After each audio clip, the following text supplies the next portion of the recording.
presented by MK Music Studio.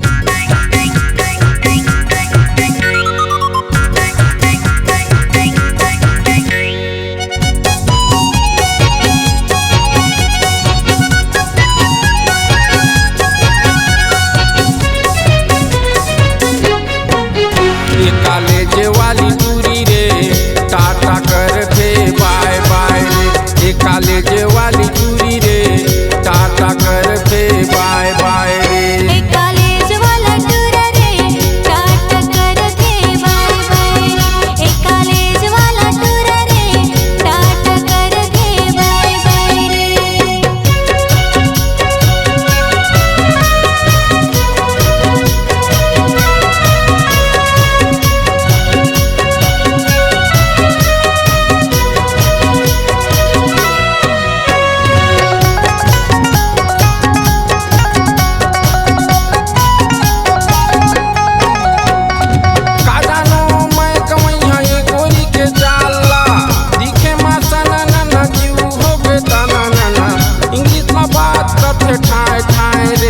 College वाली दूरी रे